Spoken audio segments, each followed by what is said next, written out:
Sa usapang ito, tatalakayin natin ang isa sa mga pinakaimportanteng katanungan ng karamihan, ang tanong na, totoo bang makasalanan ang lahat ng tao? Una, pag-usapan natin ang patungkol sa tao.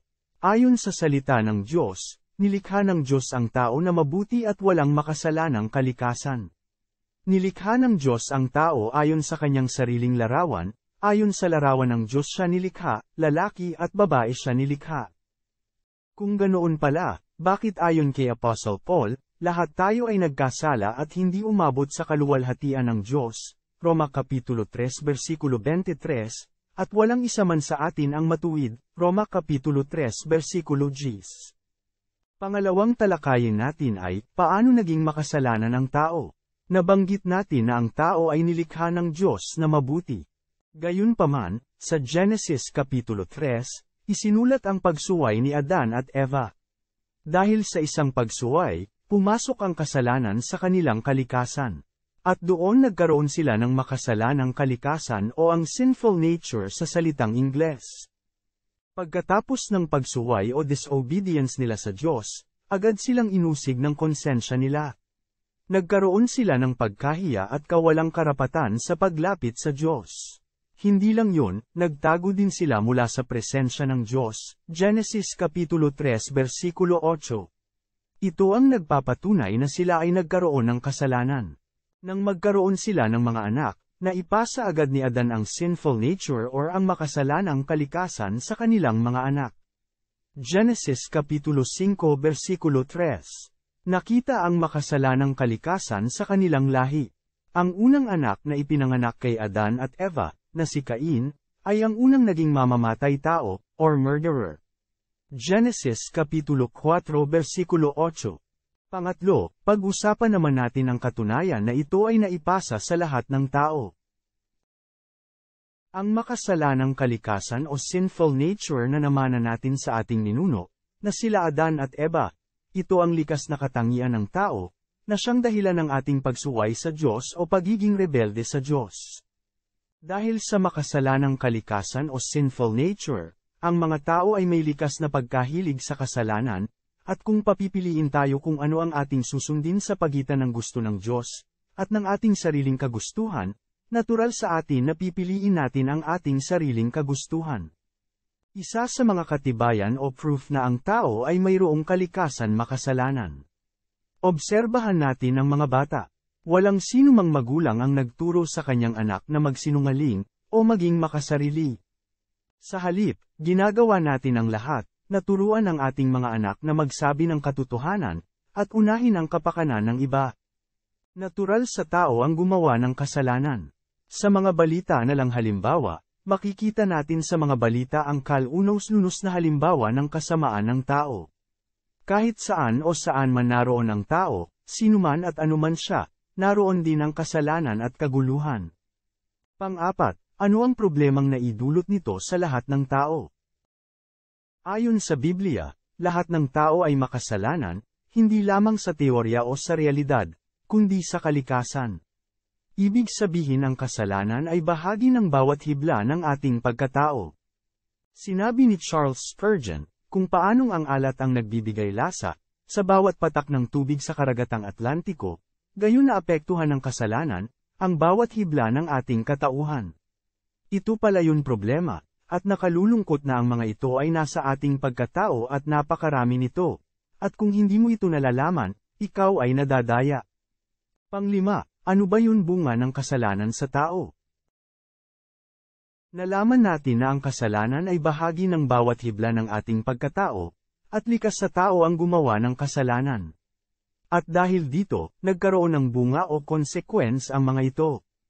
Una, ayon sa Roma Kapitulo 5 versikulo 12, ang kasalanan ay pumasok sa mundo sa pamamagitan ng isang tao, at ang kamatayan sa pamamagitan ng kasalanan, at sa ganitong paraan ang kamatayan ay dumating sa lahat ng tao, dahil sa lahat ay nagkasala. Kamatayan pala ang unang bunga o consequence. Ito ay nakalulungkot na katotohanan, na kamatayan ang kabayaran ng kasalanan. Roma Kapitulo 6 versikulo 23 sapagkat ang kabayaran ng kasalanan ay kamatayan. Efeso Kapitulo 2 versikulo 1 noong una, Itinuring kayong mga patay ng Diyos dahil sa mga pagsuway ninyo at mga kasalanan. Ayon naman kay Haring Solomon, tunay na walang matuwid sa lupa, na gumagawa ng mabuti, at hindi nagkakasala, Mga Ngaral Kapitulo 7 versikulo 20. At ayon naman sa unang Juan Kapitulo 1 versikulo 8, kung sinasabi nating tayo'y walang kasalanan, ay ating dinadaya ang ating sarili, at ang katotohanan ay wala sa atin.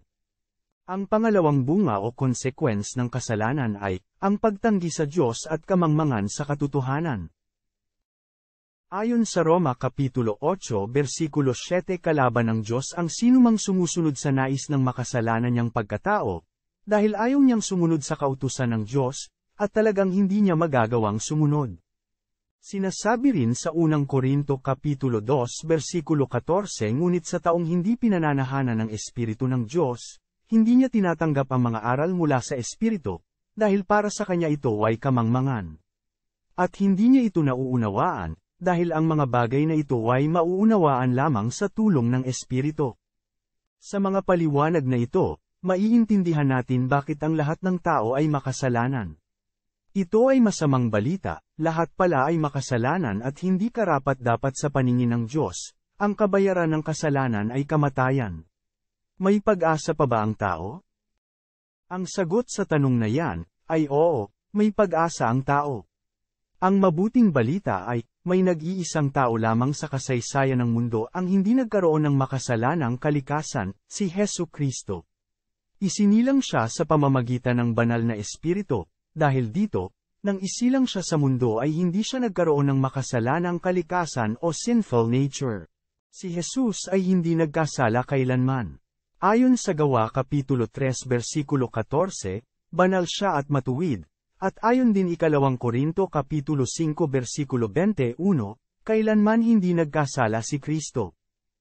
Dahil dito, siya ang naging perpektong handog para sa ating mga kasalanan, ang kordero ng Diyos na walang bahid dungis at kapintasan, unang Pedro Kapitulo 1 versikulo 19. Magandang balita ito, sa pamamagitan ni Hesu Kristo kaya tayo ipinanganak na muli. Ayon sa Juan Kapitulo 3 versikulo 6, ang ipinanganak sa pamamagitan ng tao ay may pisikal na buhay, ngunit ang ipinanganak sa pamamagitan ng banal na Espiritu ay nagkakaroon ng bagong buhay na espiritual. Nang isilang tayo mula kay Adan, minana natin ang kanyang makasalanang kalikasan, ngunit nang isilang tayong muli kay Kristo, nagmana tayo ng bagong kalikasan, ayon sa ikalawang Korinto Kapitulo 5 versikulo 17, kaya't kung ang sinuman ay na kay Kristo, siya'y bagong nilalang, ang mga dating bagay ay nagsilipas na, narito, sila'y pawang naging mga bago. Dito nagtatapos ang ating talakayin, at panalangin ko na malinaw na nasagot natin ang katanungan, totoo bang makasalanan ang lahat ng tao? Pero, hindi sapat na malaman natin ang katotohanan. Tanong ko sa'yo, gusto mo bang maranasan ang pagiging bagong nilalang kay Kristo? Kung ganoon, iniimbitahan kita na tanggapin mo si Kristo bilang Panginoon at tagapagligtas. Kung handa ka na, sambitin mo ang maikling panalangin na ito, Panginoon Jesus, humihingi po ako ng kapatawaran sa lahat ng aking mga kasalanan, tinatanggap kita bilang aking Panginoon, at tagapagligtas. Sinusuko ko ang aking buhay sa iyo. Maghari ka sa buhay ko. Amen. Kung may mga katanungan kayo na nais niyong talakayin natin, isulat lamang sa comment, at sasagutin natin sa pamamagitan ng salita ng Diyos. Kung hindi pa kayo nakasubscribe, pakipindot lamang po ang subscribe like button. At kung gusto niyo pang malaman ang mga talakayin espiritual, pakipindot ang notification button. Ang pagpapala ng Diyos ay sumainyo.